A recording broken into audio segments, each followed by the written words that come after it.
모두의 건강을 생각하는 쿠키 건강 뉴스 시작합니다. 최근 정부가 오는 2030년까지 우리 국민의 건강 수명을 73.3세로 연장하겠다며 5차 국민 건강 증진 종합계획을 발표했습니다. 종합계획은 2018년 기준 70.4세인 건강 수명을 2.9세 늘리고 건강 수명의 소득 간, 지역 간 격차를 해소하겠다는 내용을 담았습니다. 또 2018년 각각 36.7%와 7.5%를 기록한 성인 남녀의 흡연율을 2030년 25%와 4%로 떨어뜨리겠다는 목표도 제시됐는데요. 국민건강증진기금 부담금 인상 등이 중점 과제로 꼽혔습니다. 더불어 정부는 성인 남녀 가운데 고위험군의 음주율을 2030년 17.8%, 7.3%로 낮추기로 했는데요. 주류 광고 규제 대상을 확대하는 안 등을 검토할 예정입니다. 70세 이상 노년기에 악몽을 꾸는 일이 이어지면 우울증 위험이 4배 이상 높아진다는 연구 결과가 나왔습니다. 고려대 안산병원 호흡기 내과와 성신여대 심리학과 공동 연구팀이 50대부터 80대 2,900여 명을 대상으로 악몽과 정신 건강의 관계를 분석했습니다. 그 결과 심각한 악몽을 꾸는 사람은 전체 대상자 중 약 2.7%였는데 그 비율이 70세 이상에서는 6.3%로 커졌습니다. 노년기에 악몽을 자주 겪는 경우 우울증 위험은 4.4배나 높게 나타나는데요. 연구팀은 악몽을 단순히 무서운 꿈으로 치부하지 말고 정신 건강이 약해졌다는 신호로 볼 필요가 있다고 강조했습니다. 방역 당국이 코로나19 확진자들의 후유증을 알아봤는데요. 피로감과 호흡곤란 등이 주요 증상으로 나타났습니다. 최근 중앙방역대책본부 발표에 따르면 국내 확진자 1,005명을 대상으로 이뤄진 검진 및 설문조사에서 응답자의 43%가 피로감을 느꼈고요. 35%는 운동 시 호흡곤란을, 23%는 탈모를 겪었다고 답했습니다.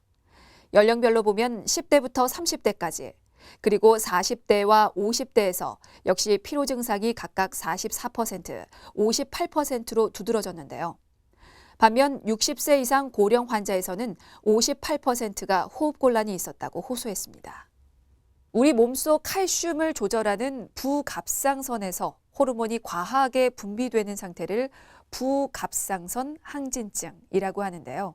이 부갑상선 항진증은 갑상선 암으로 이어질 가능성이 있고 그 암은 특히나 더 공격적 성향을 갖는 것으로 나타났습니다. 가톨릭대 서울성모병원 내분비내과 연구팀이 부갑상선 항진증 환자 200여 명의 자료를 바탕으로 갑상선 암 중 가장 흔한 갑상선 유두암의 발생률을 따져봤는데요.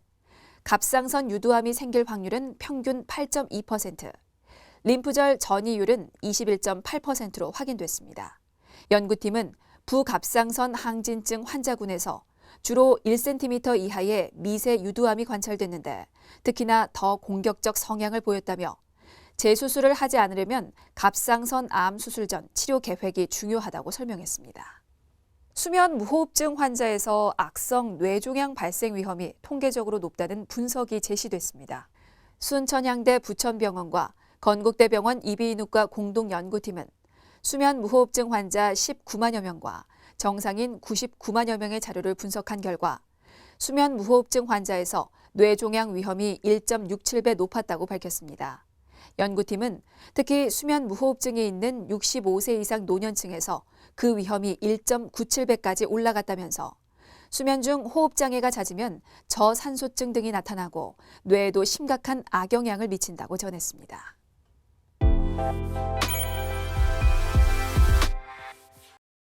채소와 과일을 주 재료로 하는 해독 주스. 체내 독소 배출에 효과적이고 또 건강에도 도움을 준다고 알려져 있는데요.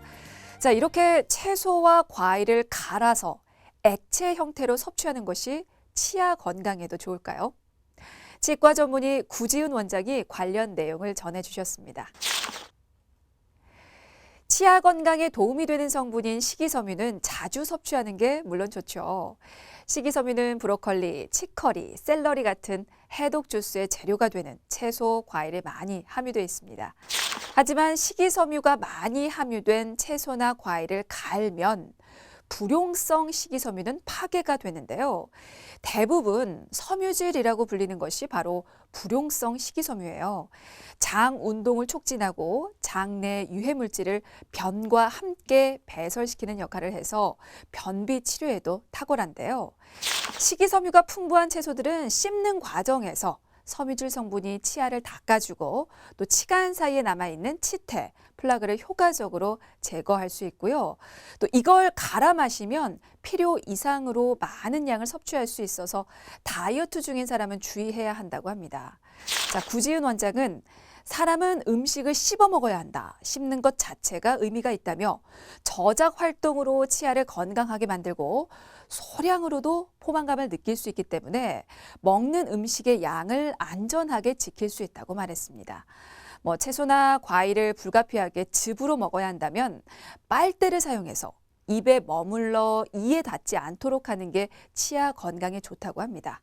자, 그리고 주스는 아니지만 주의해야 할 또 한 가지가 있는데요. 바로 레몬물입니다.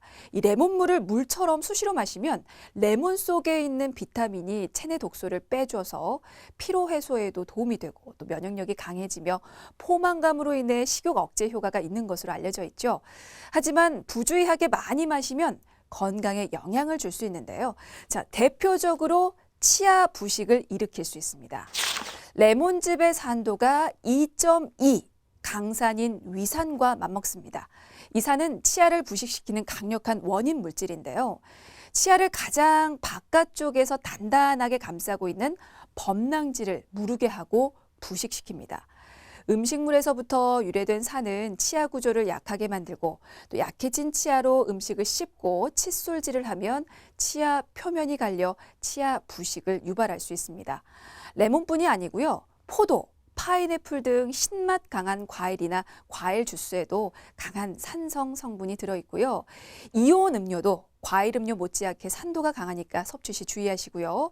만약에 산도가 강한 음식을 드셨다면 30분 뒤에 양치질을 하십시오.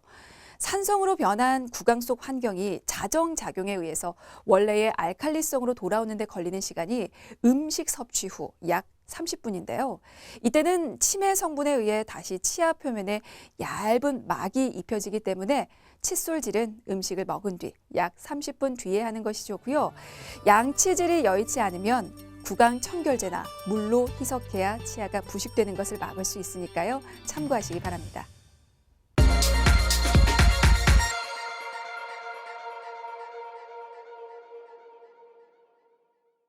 쿠키 건강 뉴스 마칩니다. 시청해 주셔서 고맙습니다.